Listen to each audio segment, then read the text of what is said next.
بسم الله الرحمن الرحيم نحمده ونصلي على رسوله الكريم. We greet you with Assalamu alaikum wa rahmatullahi wa barakatuh on this day, 10th day of the month of Rabiul Thani of the year 1445, from my native island of Trinidad. And I want to offer a brief comment on the subject of Islamic eschatology. I have been blessed by Allah. He is kind to me that He allowed me to pioneer this new branch of knowledge in Islamic scholarship, Islamic eschatology. Eschatology is a study of the end times, and the Christians had a very advanced branch of knowledge, Christian eschatology, and the Jews also had it, but we never had it. We would study the signs of the end times as a part of our study of hadith, this hadith of the Prophet. This is where we studied it, but we never studied it as an independent branch of knowledge, and we did not go to the Quran as a primary source of knowledge, and then go to the hadith, to study the hadith to the extent that it is in harmony with the Quran. This was never done. And by Allah's kindness and leave, blessings, I was able to pioneer this branch of knowledge. These last 25 years of my life have been spent writing many books on the subject of Islamic eschatology. And Jerusalem in the Quran was the first, and still remains a bestseller. And now my last book, The Messiah, the Quran, and the End Time, is a more mature explanation of the subject. But I have lived, Allah has allowed me to live long enough to witness with my own eyes that yesterday they were calling me a madman. Yesterday they were saying I'm crazy. Yes. Yesterday they were turning away from me and calling me by all kinds of names. It happened in New York, it happened elsewhere in the world. But now, after 25 years, look at the story now. That events which have been unfolding in the world these last 25 years, and now particularly at this time in the Holy Land, is a spectacular validation of this branch of knowledge of Islamic eschatology. That this is the branch of knowledge which is explaining the world today, and the events which are unfolding in the world today, as no other branch of knowledge can do it. And so, we first of all, we thank Allah for His kindness to us. And then we thank our great teachers who taught us. And Iqbal was a great teacher to me, although I never met him.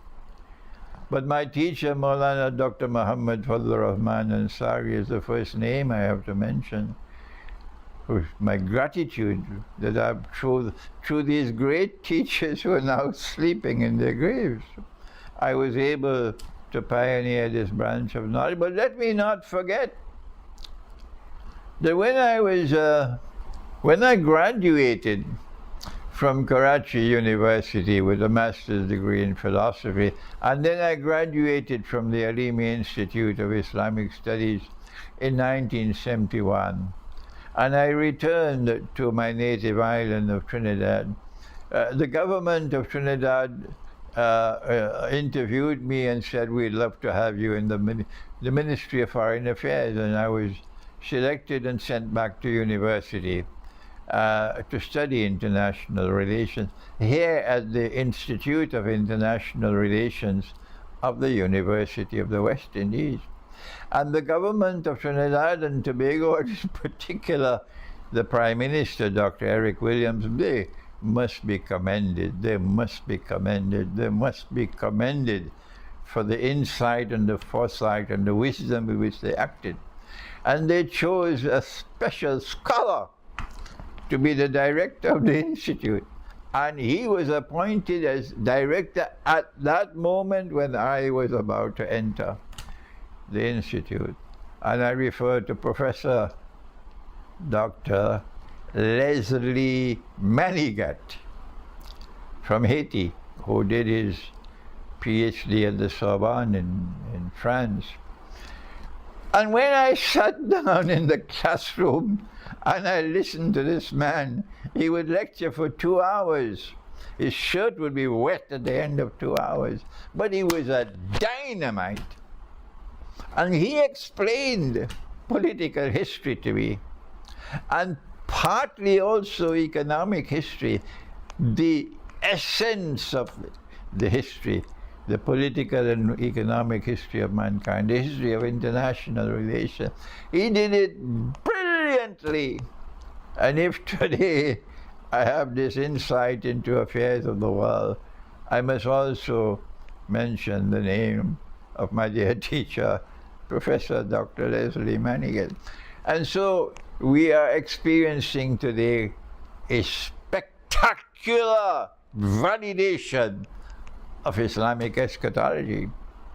And therefore I want to invite you to study the subject. If you are young and you're about to enter university, you're about to enter into the world of knowledge, higher knowledge, I want to urge you to study this subject. And when I was a student at the Graduate Institute of International Studies in Geneva, 1974, there were no teachers to teach this subject. My director of my PhD was the director of the institute himself, the Graduate Institute, Professor Jacques Frémont was the director of the institute, and he was my thesis director. He said to me, Imran, search the world of Islam and find a competent man who knows this subject. Those were his words to me.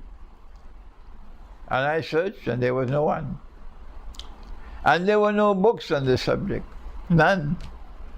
But today, so many years later, that was 1974, so 26, 36, 46, about 50 years later, the story is different now.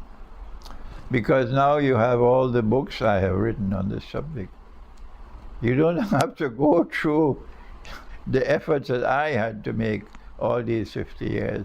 So I'm urging you, you can download all my books free of charge from the website, my website, www.imranhosein.org. But if you want to buy the books, then you can buy the books. I can also autograph them for you if you just send me an email. If you're ordering a complete set, then I'll autograph the whole set for you.